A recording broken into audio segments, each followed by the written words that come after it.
Harriet started life as an engineer and then went on to get married young and bring up 5 children. She qualified as a homeopath in 2000 and ran the Cottishall complementary health practice for 10 years until she and her husband bought the local pub next door and she swapped prescribing remedies for serving pints of beer. She and her husband transformed the pub into a lively, profitable community business until the pandemic hit in 2020. In November 2020, she joined Mind Valley, inspired by Jeffrey Allen's duality masterclass, as many of us have been. In 2021, she trained with the Aleph Trust to be a transpersonal coach, and she now intends to combine coaching with homeopathy to bring about healing and positive change in the lives of her clients. Harriet enjoys running, dancing, and wild swimming. She loves nature, her Patterdale dog, her children, and pondering the meaning of life. She's been generous enough to offer me some of her transpersonal coaching over the last few months, which has proved invaluable in helping me to manage my stress levels as I step out of my comfort zone to create Consciousness Connects and the Conscious Connections Summit, and reminding me to be kinder to myself and celebrate my wins, something that I think we all need reminding of. Harriet, welcome. Welcome indeed. So the moment's finally come where it's my turn to share, which is not a comfortable spot for me, but you've all been very generous in your sharings, and as Asley said earlier, I feel safe here. So with a deep breath and my feet firmly on the ground, I attempt to share something about my passion about homeopathy and transpersonal coaching. Just want to check you can all hear me because I'm not standing very close to my old computer. Okay, cool. Is it possible? Yes, I can hear you loud and clear. Thank you. Is it possible to have a show of hands as to how many people know what homeopathy is, as opposed to herbalism or reflexology? Or I got a few people. And could you keep your hand up if you've taken a remedy and it's actually helped you? Oh, okay. Joy's got her hand firmly in the air for the whole thing. This is good. So what about transpersonal coaching with your other hand? Does anybody know? There's lots of forms of coaching. Has anyone heard of transpersonal coaching or know particularly about what aspect of coaching that is? Okay. Well, that's the other way around to the way I thought it would be, so that's good.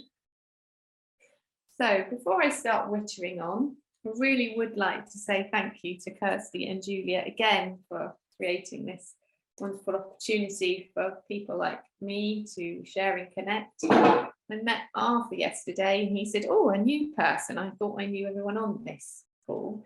So obviously a lot of you know and are used to sharing with each other, but a few of us feel like newcomers, but you've made us all feel very welcome. So for that, I am very grateful.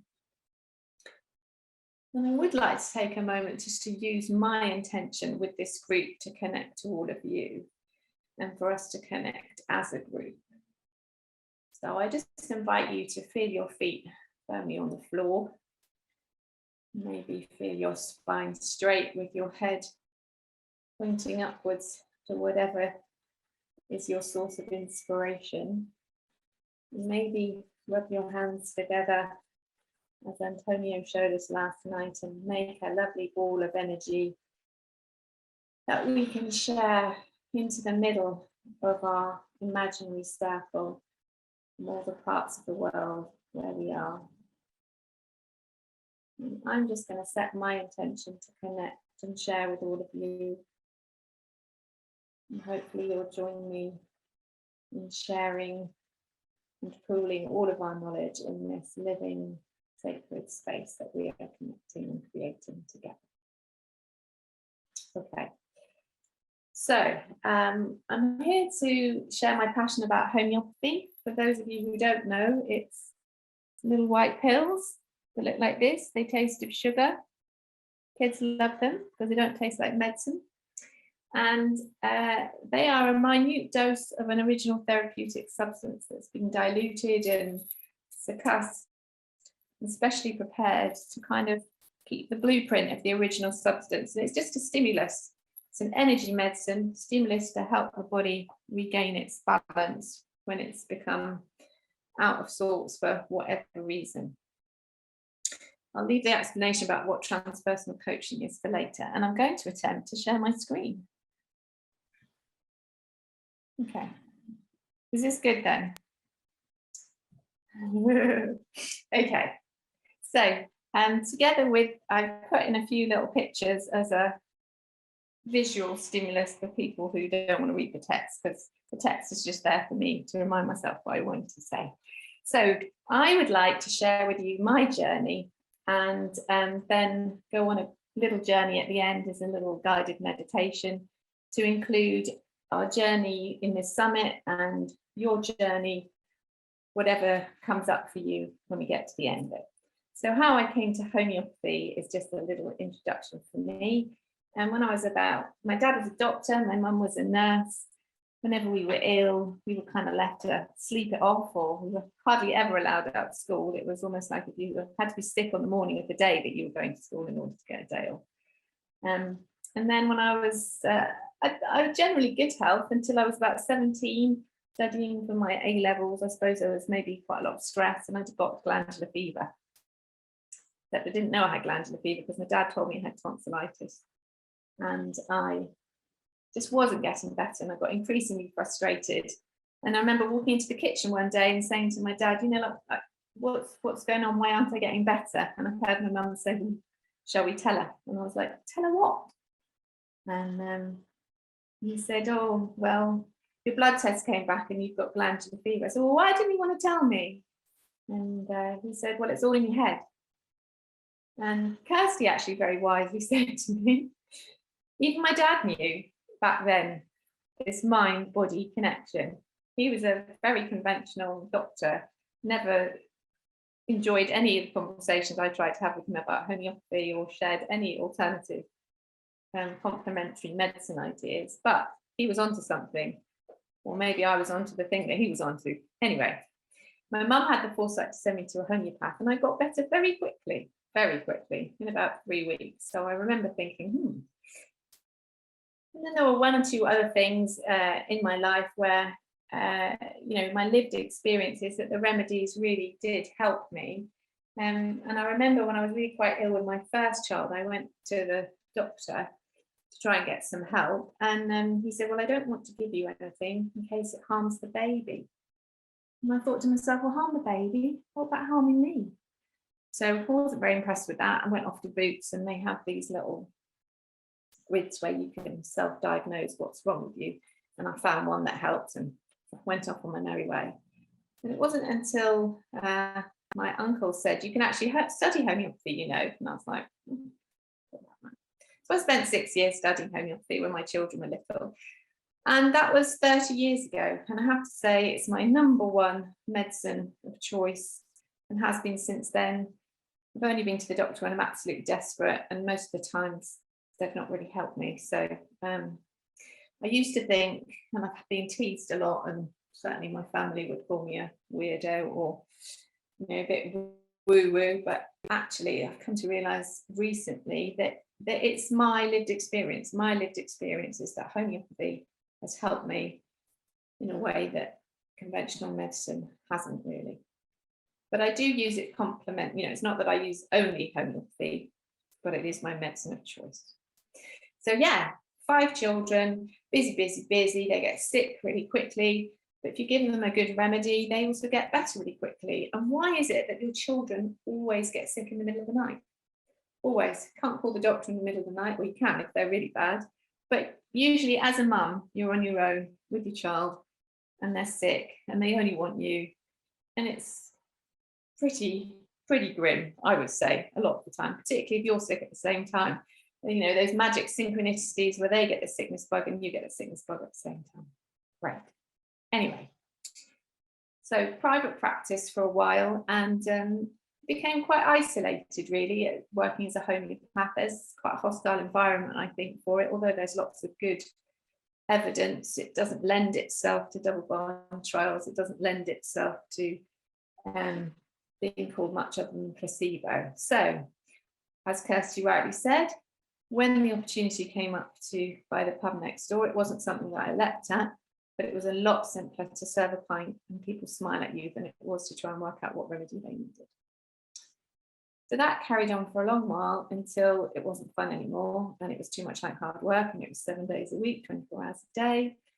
And then, like a gift, the pandemic came and I knew I didn't want to do the pub anymore.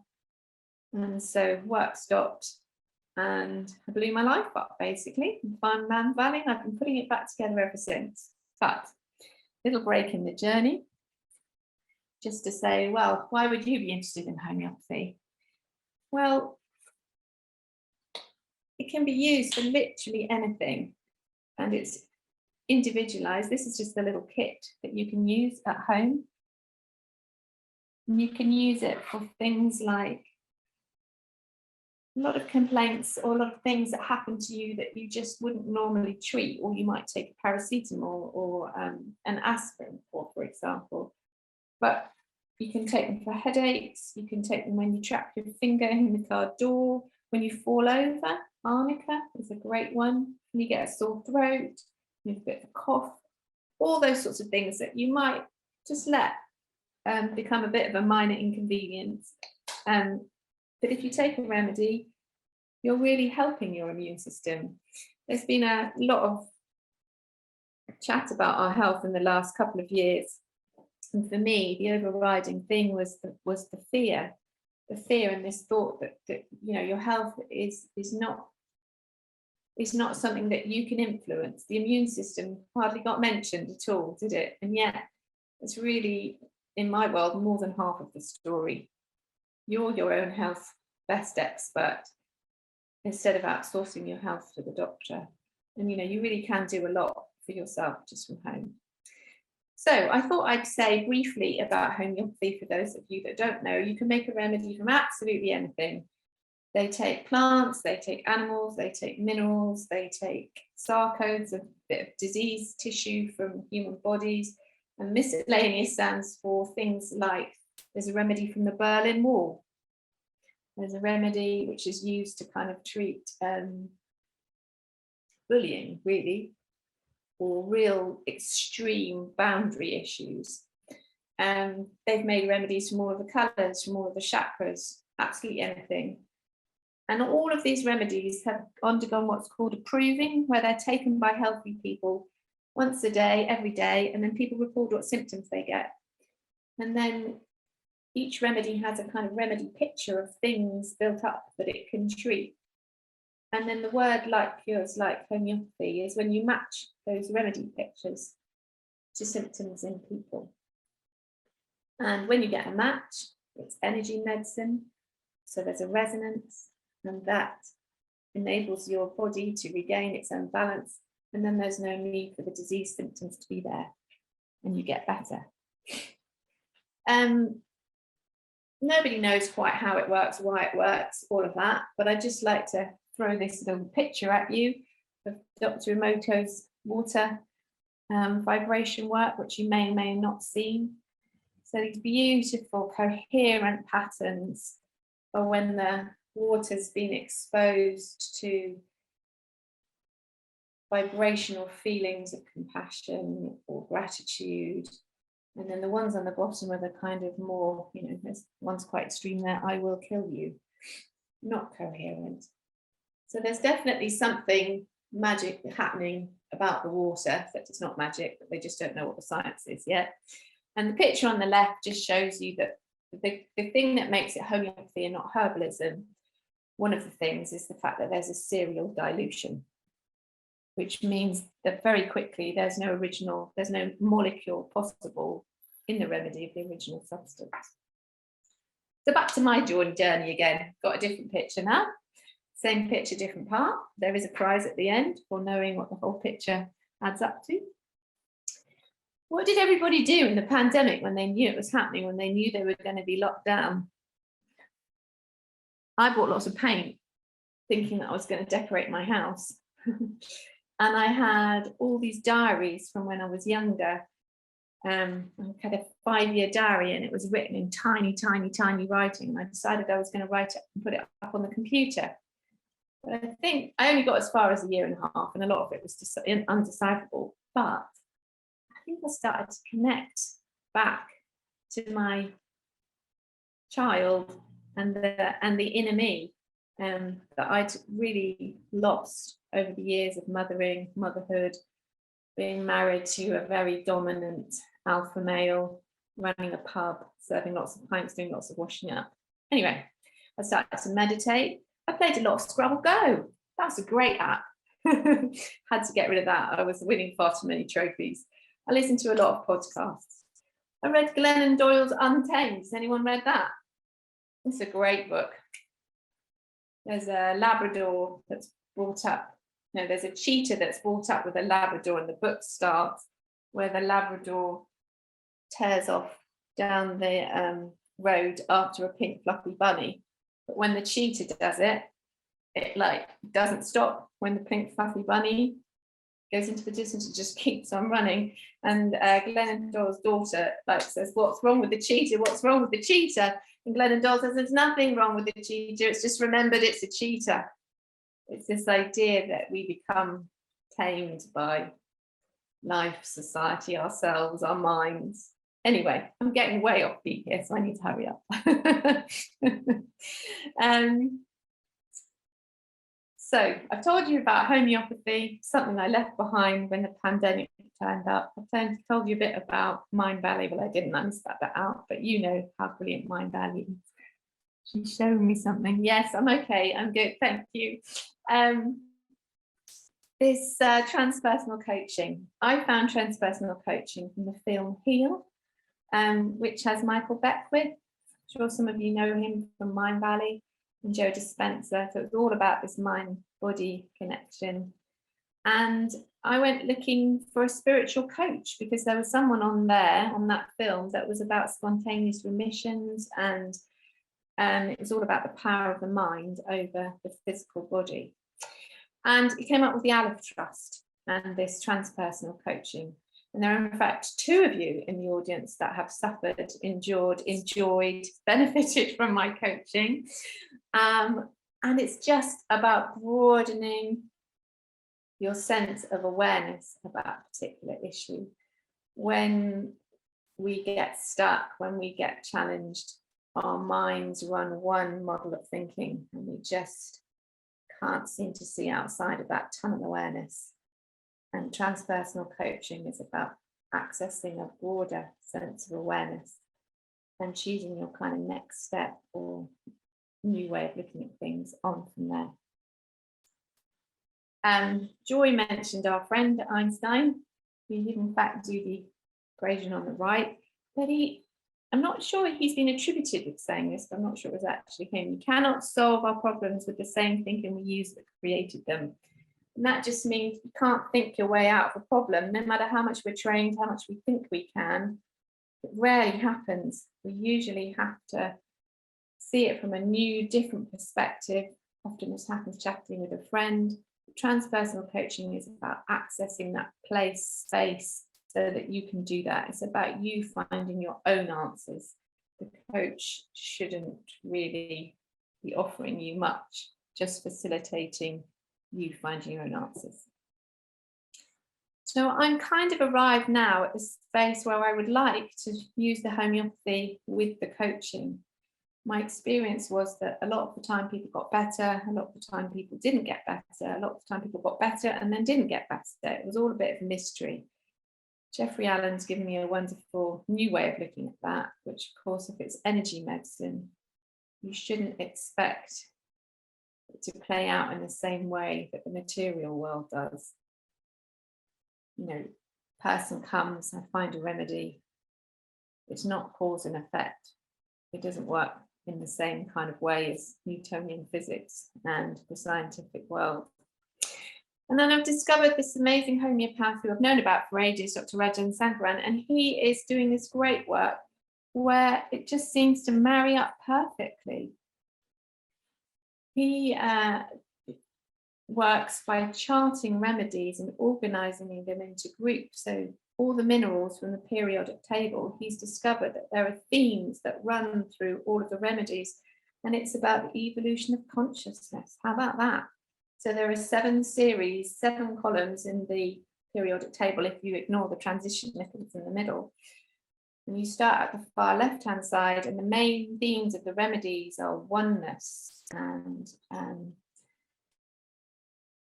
flow and divine feminine energy. And then you move slowly across the columns and you get to being more masculine energy coming out, more manifestations, more workings in the world, more outward kind of I hesitate to use the word achievement, but it's really where your focus of attention is. And then as you move on, your contribution, your conscious awareness becomes to do with groups that are larger and larger and larger. So somewhere in the middle, community comes in, and it might be family. And then as you move to the next column, it's bigger than family, it's your local community. I don't know where, online communities, conscious connections comes in there somewhere. And then, you know, as you carry on across the columns, you're getting right out into your philanthropists and your people who have much more of a world-centered view. Really interesting. Anyway, I'm going to discover a lot more about this, and I'm hoping to work with people who are interested in using the coaching to come to sort of themes or challenges in their life, and then giving people a remedy that is aligned with that. Because homeopathy can be used to treat the whole person. And although we might have physical symptoms of dis-ease, if you go upstream from there, there'll be associated emotions, and upstream from there, there'll be mindsets, filters, conditioned behavior, and upstream from there, there'll be a spiritual element. So yeah, that's where I'm at. And I'd just like to pose to you this thought that a lot of us are used to there not being any good or bad emotions, there not being any good or bad thinking. Great quote Shakespeare, this thing, I've only recently discovered this one that says there's no good or bad, that's just thinking makes it so.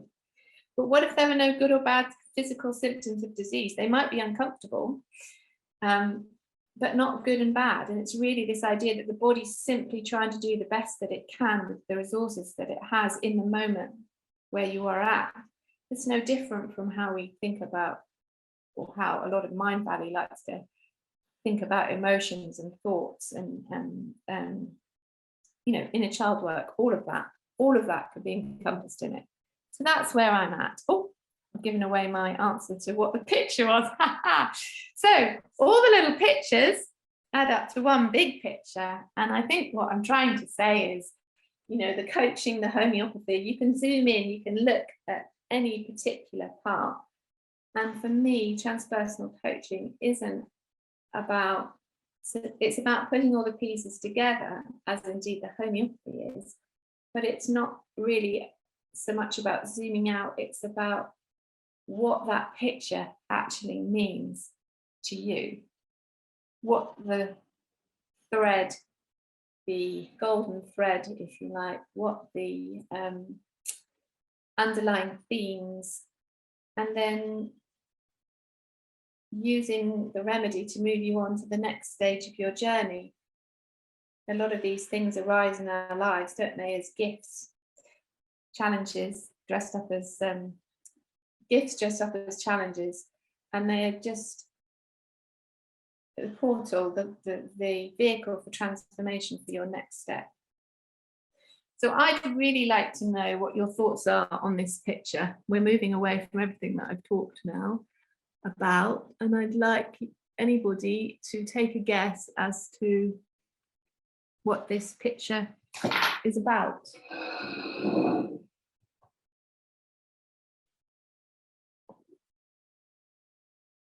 Can't see if anyone's still here. The journey of life. Yeah, a journey. Any particular journey? Just all along the path, there are just life lessons, and every lesson has a blessing. So you need, like, looking at the, yeah, it also does remind me of the journey to Oz, the yellow brick road. Yay! Yeah, for sure. You get the prize.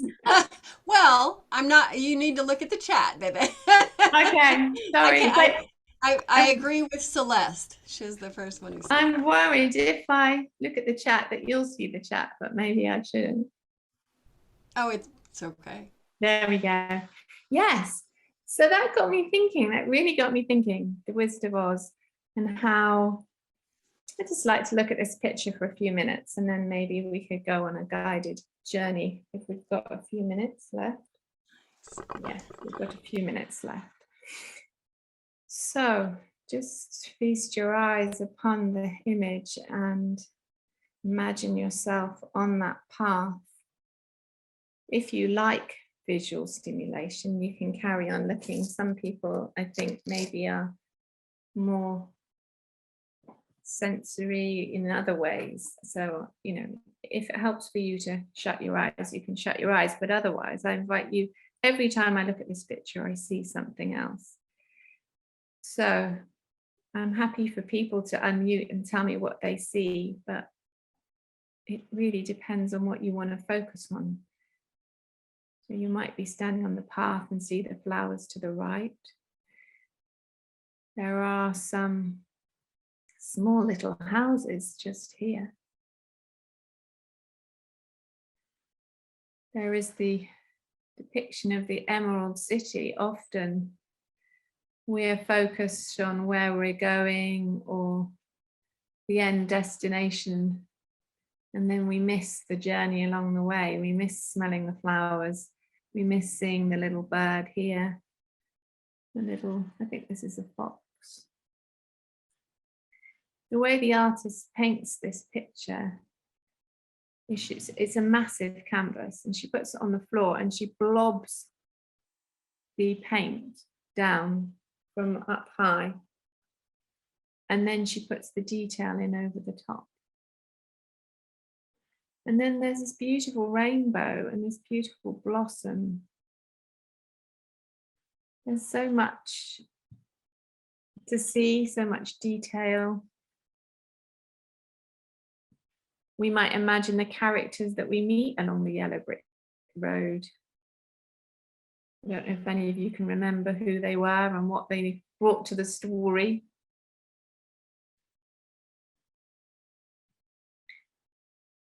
I think there was it looks like it snows. That is true. That is sometimes in the light, that's all I can see, that white paint. There's the lion who brought her courage, who wanted courage, didn't he? There's the scarecrow who needed a brain. And there was the tin man who wanted a heart. And Dorothy, who just wanted to go back home. And when they got to the Emerald City, they realized that the Wizard of Oz wasn't real. And as I was preparing for this little talk, I just thought, it's a great story with a lot of metaphors. All the answers are within us. We go looking for all this stuff outside of us on our journey. And we find it in ourselves.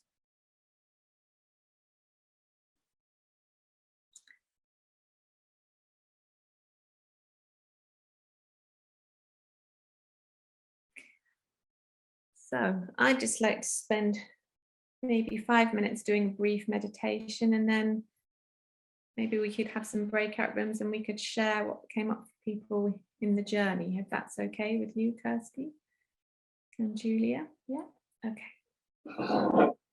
So I invite you to either keep your eyes open and look at the painting, or maybe take a deep breath and let that whole image go. I'm going to close my eyes, I think. And just settling in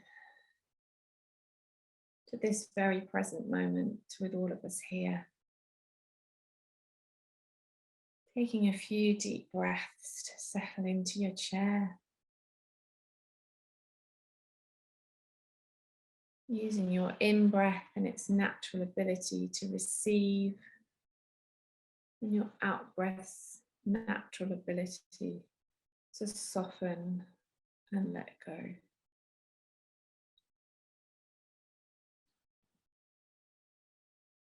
Maybe you could feel your feet on the ground. Reminder of the solidity that exists beneath us.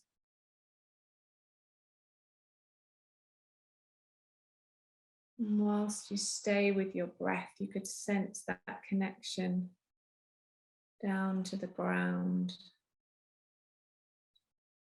Ground that sustains and nourishes and holds us.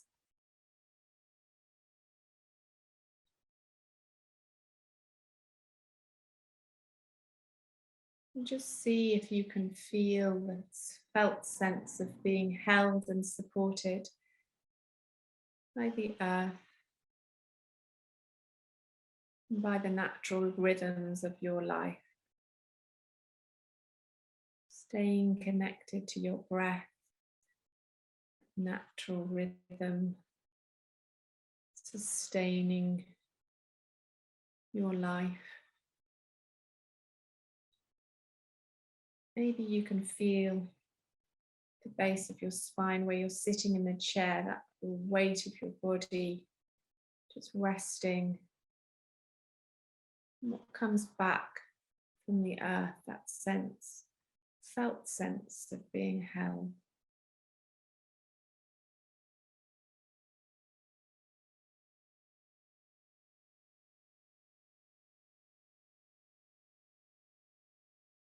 And then with your next out breath, just staying in that bodily felt sense of being held. See if you can connect to the space above you, space that contains the sky, the stars, the planets, the universe and beyond.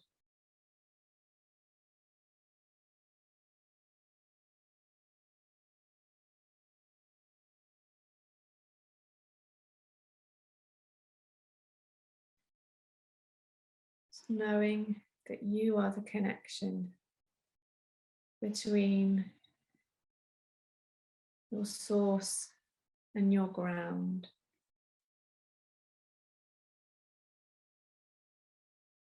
That your body is living the experience.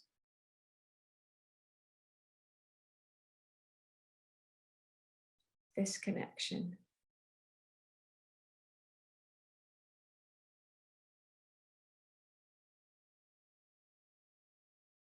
And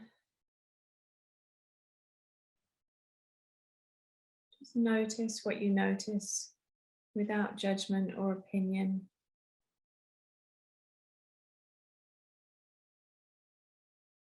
Using your next in-breath to bring your awareness back to where you feel your core of your being is. And just rest here for a moment, breathing in and breathing out to this center.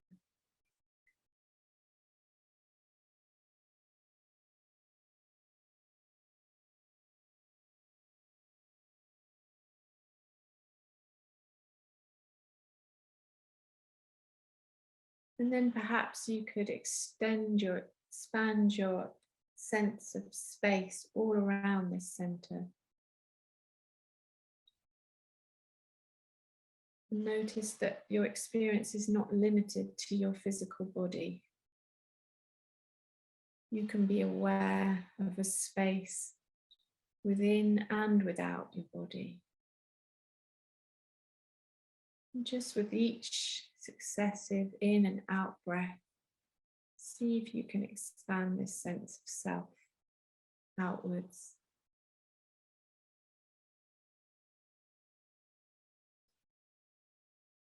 Until you notice that you're noticing things arising in your awareness.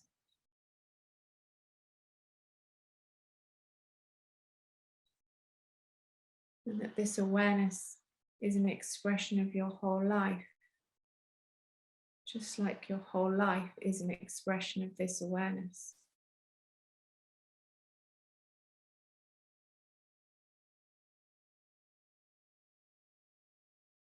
And if you were to identify more with this awareness and less with the content of your life, you would see perhaps that the events and experiences and thoughts and feelings just drift in and drift out of this awareness.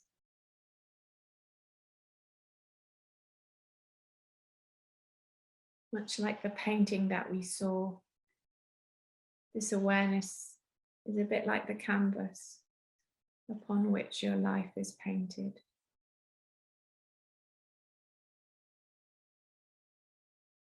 And staying with this idea, if your life was to be painted onto a canvas as a journey, what would it look like?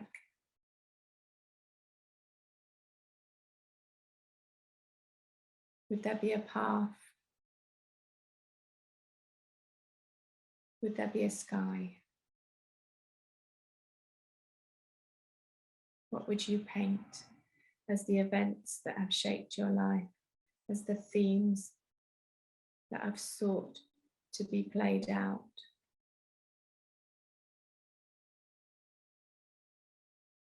What was your soul seeking?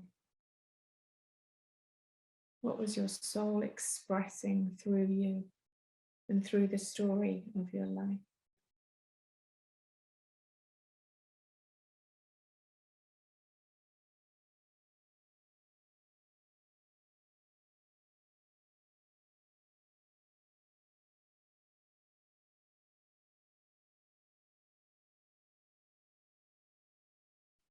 And then with your next in-breath, perhaps you could collect all the bits that have been meaningful to you, anything that has resonated, and bring it back into your core with your next in-breath.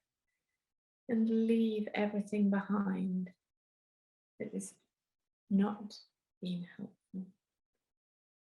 Choosing what you bring as you breathe in, as if you could infuse that story into your body, the awareness of it all into your body.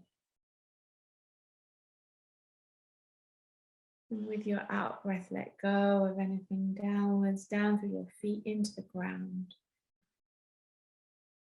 Choose your next couple of in-breaths to come back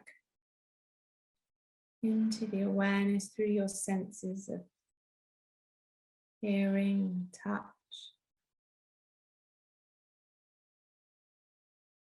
And come back to our core and our group setting. Whenever you are ready, breathe your eyes open.